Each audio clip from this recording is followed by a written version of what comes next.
Pleasure to have you on here, Ashley. Great meeting Thank you. Of thank you for course, of course. And yeah, let's start off with telling us about yourself. Who is Ashley? yeah. Hi everyone. My name is Ashley Class. I am a third generation general contractor, and I have been a real estate investor, um, short term, long term rental consultant in the Charlotte area, and now nationwide as a consultant for the past um, been in real estate for about 10 years in Charlotte, and then consulting and doing Airbnbs and midterm rentals for the past 5. Oh, fantastic. So, how did you all come to be? Like Yeah. So everything. What was like the absolute beginning? I can remember being on a roof when I was like 8 years old with my father. I am the first female contractor in my family. My grandfather was a engineer. My dad was a general contractor and a fireman, and so I grew up with the idea of multiple avenues of income. My dad was landlord, so grew up cleaning out properties and seeing the nightmares of long-term rentals, swearing to myself that I was never going to own property. I was never going to be a landlord. Um, and, life changes and you realize maybe there's something to this. So I moved to Charlotte after living in New York City. Um, had my first lived in an apartment, again, wanted to get my feet wet, didn't really know the neighborhood, but I knew I wanted to buy something because I saw the intense growth that Charlotte was currently going through. I think that there's certain markets or certain opportunities in life that everybody sees something different. And in real estate, there's so many different avenues. I was lucky enough to see that Charlotte, the market is something that not a lot of other cities knew. Like if you knew that you could invest in New York City or San Francisco 25 years before it hits, that's kind of what I looked at Charlotte. I don't think we'll ever be to that extent, but I do think that there's year on year 26% growth on average is insane for any market. So um, I bought, I was bartending and trying to figure out, get my feet wet in Charlotte, bought my first house, started house hacking, which is the idea of renting individual rooms while they're paying your mortgage and then you're living in it for free. Built up enough equity in 2 years to where I was able to sell that home and be able to buy a home plus an investment property. And then the trajectory just started. No, that's awesome. That's awesome. And then you went to school for what exactly? I know you did go study, right? I I did. I went to SUNY Binghamton, and I studied business and English actually. So, ironically, I always thought I was going to be a fashion designer, but my Uh-huh. parents did a solid degree behind it. So I moved to New York City for fashion, and then I realized really quick I couldn't afford anything. And so whether it was working for handing out flyers at the gay pride parade or walking dogs, I was doing all these multiple jobs just to make ends meet. And it just got to a point where I was like, I need a yard. I want some space to breathe instead of feeling like the next tenants are like right next to me. And left New York City and found Charlotte. Yeah, no, awesome. I would want to move down there too. Yeah. Yeah. I mean, I think I got kicked out honestly because I'm not a fan of the snow. And that is all so yeah. Yeah, no, it's a great market to invest in too.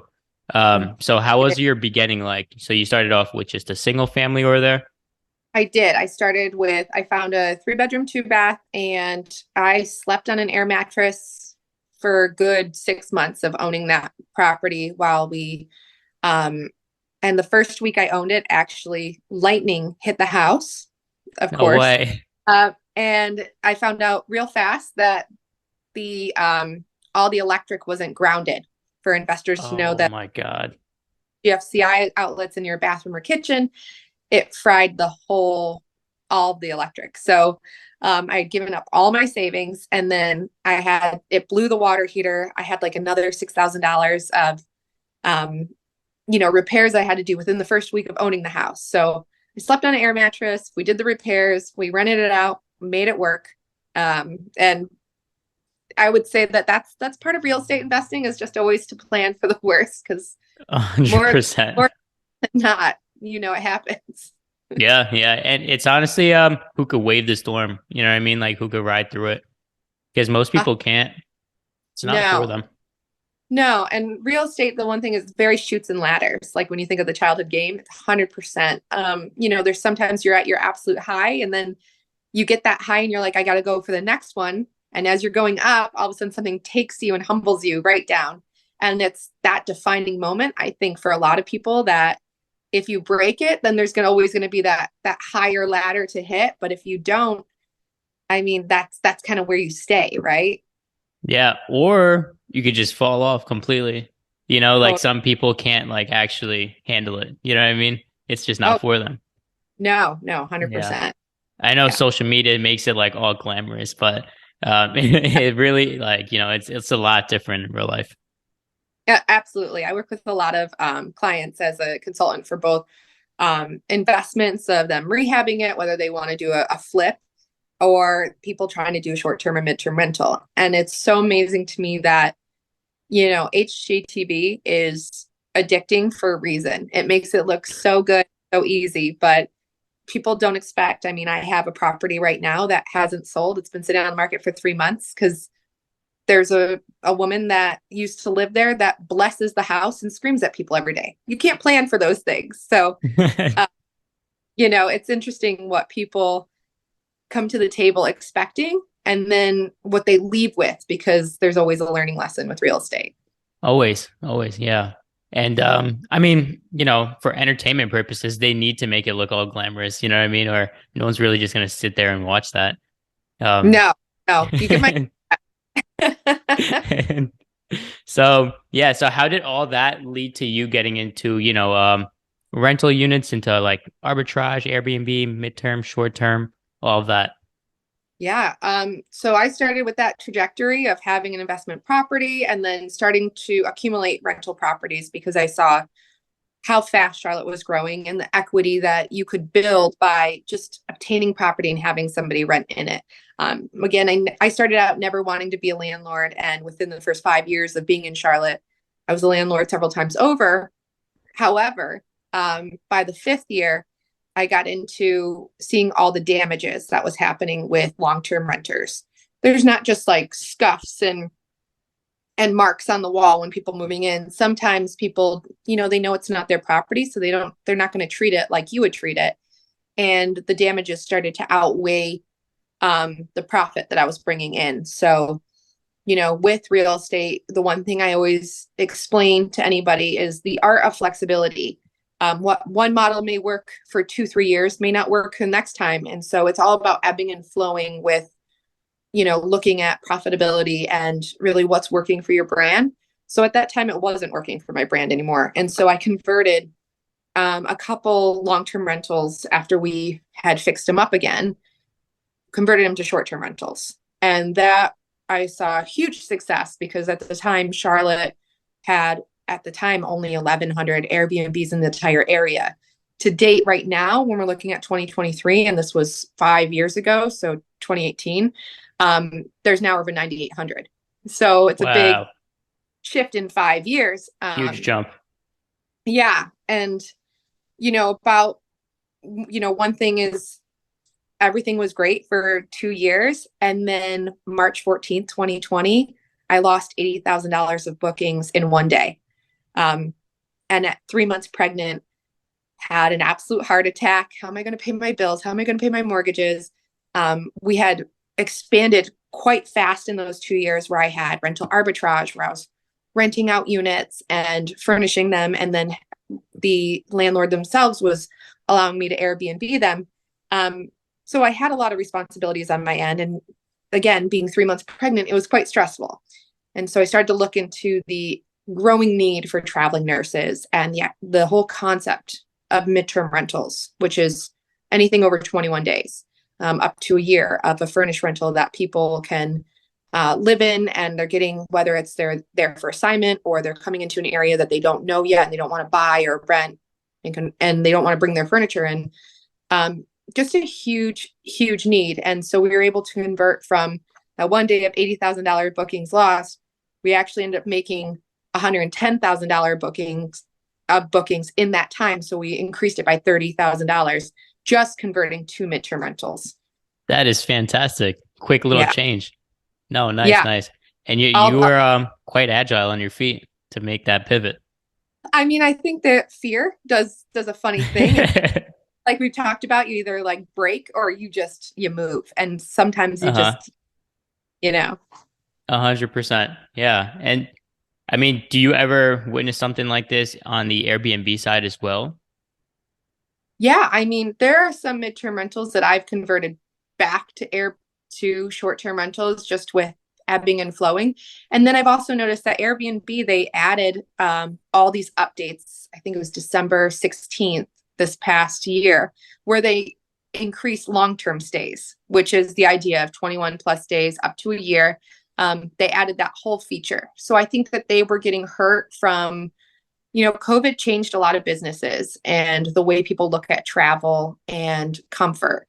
Midterms were really successful for us during COVID because nobody wanted to be in an apartment and share like an elevator or an HVAC filter, even if with another apartment, because they're all terrified of getting sick or what could happen.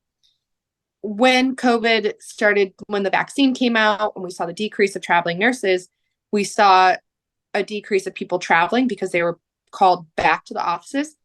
But because they were called back to offices, there was an increase in midterm stays because they might have been called back to an office that they weren't previously at with the location or, being relocated for any reason. So it really changed the market again. You're not having traveling nurses, but now you're having this new client that's coming in that's looking at the area, staying there, being relocated. So I would say that midterm rentals have maintained its trajectory while short-term rentals have gotten to be extremely competitive. Ah, okay. So if you were to start off all over again in the rental space for short terms or midterms, what would you do right now? Would you just project more and like aim more for the midterm side? Honestly, yes. I think that knowing what I know now with the midterm rentals, now we manage over 100 properties in the Charlotte area. And when you think of a team, a very small team, trying to turn over 100 properties every weekend, it's not sustainable. But the reason Right. we're expand is you have people there for 3, 4 months. And so turnovers are, between 10 and 15 properties a week, much more manageable. And then, when you look at people after COVID have had a higher expectation of the properties that they're staying in because they're paying a significant amount of money. And so we've been very strict with who we take on as a client, what areas we kind of invest in because we want it to be a success for them, but we also don't want calls every single day of this broke or this is an issue, Right. etc. Right. Right. So if No, that's awesome. I were to do it again, I would do midterms all over again, threefold, but would definitely be a little bit more strict with the properties we chose.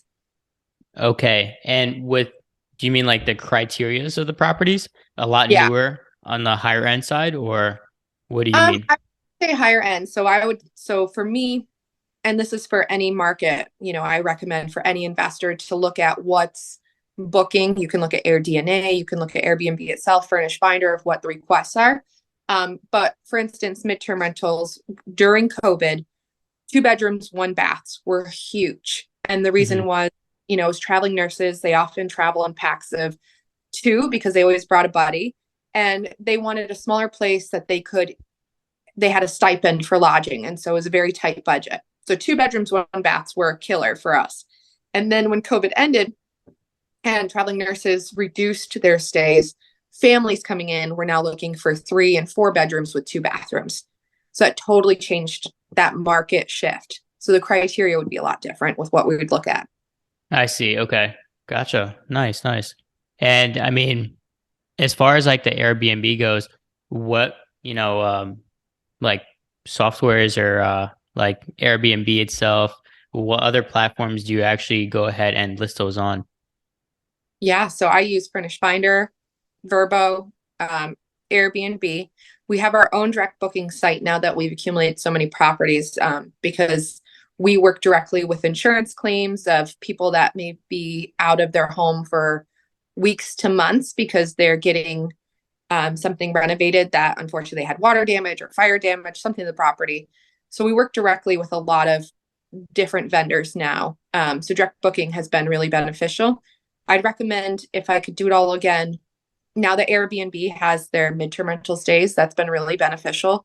But also we've started to look at Expedia and Housify that have been trying to get into the market as well. Nice, nice. And then like since they're newer platforms, they probably push you off more, right? Yeah, 100%. Nice. And the great thing about short-term rentals and midterm rentals is that hotels are trying to compete. We see the Marriott trying to do midterm stays. We're seeing Hilton add their own, but they're never going to be a house. Right. Apartment midterm rentals and short-term rentals, those are going to be a little bit more impacted. But at the same time, they have full kitchens and other amenities where, a lot of these hotels, they don't allow pets. People staying for 2, 3 months, they need pets. They need to bring their pet. Right. They need a yard for their pet. That's usually a preference. And then, having a washer dryer in the home or the apartment is not something that a lot of hotels offer. So it's really not going to be too competitive of a market hit for us. No, that's awesome. That's awesome. And how did you like learn all of this? Did you just go by, doing it yourself? Or was there like some course or something that you took or something like that? No, I learned all of this myself. A lot of trial and error, a lot of blood, sweat, and tears, trying to figure it out. I actually created a course because of this, midtermrentalcourse.com. And we have different courses on there from everything I've learned for every different price point, different types of lessons, because there's so much about this market and about midterm rentals that people don't think of. My focus is really big on the differences in short-term rental design versus midterm rental design. You're going to spend your money a lot differently. Like short-term rental, you're going to want to make it more Instagrammable and design heavy. A lot of bachelorette destinations, people do like pools and pink flamingos and neon lights, different things like that. But like a midterm rental, they're there for 3 months. So they want really good cookware, really good sofa to lounge out on after they've worked all day. So there's a lot of differences, and it's all that learning and all the tried and true that I've drilled down into. And I also have an ebook too about it, just because there's just so much information out there that people they don't know until they're really in the weeds. Right, right. There's just so much knowledge that you can obtain by actually just reading and learning about it. But then when you actually do in the real world, there's so many obstacles that come along in the way that you never planned for, right? So it's like a whole different ballpark. Actually doing it in real life. Don't you agree? Yeah, I completely agree. And I think that every house is different. They're not all wired the same. They don't have the sinks in the same location, the plumbing. So it's really important to cater your brand or your investing strategy to the house, or looking at houses that impact your investing strategy, because not one person is going to be able to tell you this is where you need to put something and this is what you need to do. It's how you absorb and calculate that information yourself. Yeah, yeah, staying alert and just taking a look at everything that's going on right in live. Right. Yeah, no, that's awesome. So, as far as all of your rentals go, are they owned or are they just all, rental arbitrage? So the majority of mine are owned, and that's just because we converted a lot of long-term rentals to the short-term and then the mid-term rental model. I actually just bought my first multi-unit, which has been a journey. I've been wanting to buy a duplex in Charlotte for so long, and it just happened that two next to each other from the same owner came up, and so bought that. Am way over budget, like real estate transaction. Um, so the big thing for me is I have a couple arbitrage and I love that model, but I also know that I'm wasting X amount of dollars for somebody else. And so Right. arbitrage is an awesome model for those that are getting into real estate, that want to find an interesting way to get in with low um, expectations, or, not dealing with landlord or owner issues. But at the same time, you're going to want to eventually own property, because it's the only way to own something yourself and have the equity constantly build year over year. Like, I think in the past 2 years, I've been doing arbitrage for one property. I'll just give an example. The investor bought it for 210,000, which was a steal. Bought it during COVID too, which, the markets were peaked. And now, because of how much I've cared about the property, and, we've had steady renters in there and the equity's been built up, he could sell it right now for 430,000. Wow. So he's done nothing for 2 years and he's made $220,000 just for sitting on it. So Yeah. a Yeah. lot No, of, that's amazing. Definitely something to take a look at, right? But oh, yeah, like you said, for all the beginners, the arbitrage is a great way, but it's awesome. definitely want to move over to the ownership. Yeah, and Airbnb also started doing again Airbnb rooms, which communals are really big in the Charlotte area. It's not my brand and it's not like our investing strategy, and that's just because I don't know a lot about fully all the different legal terms and everything, but I know a lot about midterm rentals and short-term rentals. But I know a lot of investors that are very successful with taking that house hacking style that I used in my first rental model and putting it towards rental arbitrage by renting out individual rooms to traveling guests for 2, 3 months, that a traveling nurse comes in and their budget's very tight, um, so that they have somebody renting out a room instead. And they've been incredibly successful with that too, as another model. So you just go ahead and advertise that right on Airbnb or something like that, or The brand new update that came out June 1st, but they're able to rent individual rooms itself. And so, my recommendations for investors is to, whenever you take an investment strategy or whenever you look at something you want to do all the research up front, right? especially the legal terms. You'll learn the tried and true of, what spatula or what cookware you want to do in the property, but make sure that your assets are covered up front. And that's going to be the biggest call out. But the idea of renting by room and communal living has seen a huge, huge increase in the past month. And so I think that it's a really great affordable way, as people are moving to bigger cities, to be able to live somewhere, get their feet wet, and be non-committal so that they can leave at any time. Mm, nice. And how does like it's so new.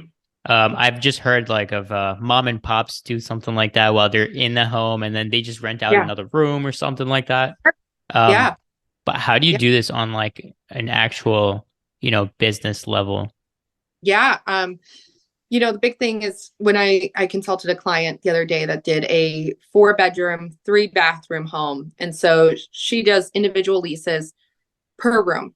And so she does electronic locks per room, because you want to make sure that they feel that they have their own space. She's Hmm. added mini each of those rooms so that they have their own. But then she set up the living room and kitchen like communal living, of as if you're in, think of like a college dorm, where she's got Ah, ping pong table, working desks so that people can work from home. She's set up, snacks and a coffee maker. So it's more like, think about going to like a WeWork space, but then living there. that is awesome. That's so creative. You could put Yeah. up like a vending machine, like some other business right inside of that one. That's Yeah. awesome.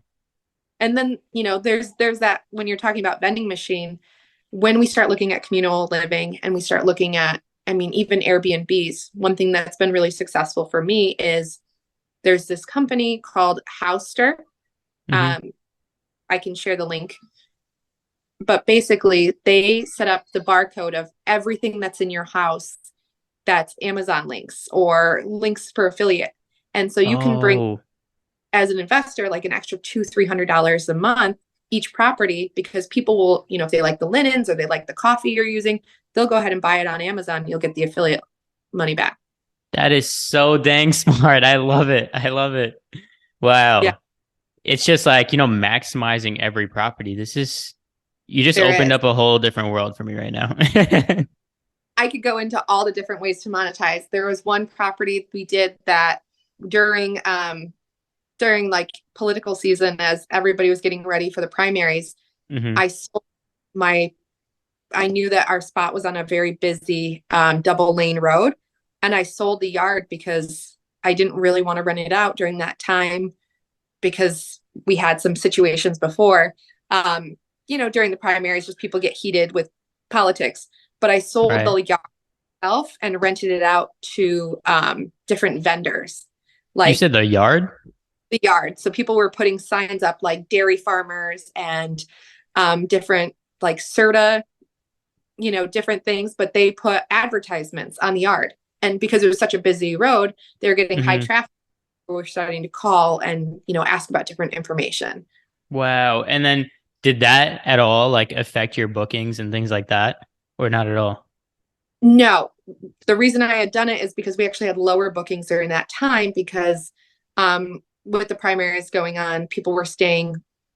Charlotte was going to have the Republican National Convention, and people were staying more towards that convention center. It ended up getting canceled because of COVID, but um, because they were traveling back and forth, like press teams going to these extra places and stuff, we were able to use that as an advertising spot. So I was able to pay the mortgage in a different way instead of just relying on bookings. That is absolutely genius.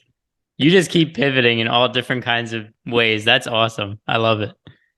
Got to be a So, phoenix in real estate. 100%. Yeah. So tell me, as far as like location goes, right? I know you're, in the Carolina, like North Yeah. Carolina market. And I know we spoke, you said something about New York, wanting to get into that. Um, Yeah. if you I were think, to move to a different market, what kind yeah. of locations would you target and try to actually, aim for that would make this business or something like this thrive?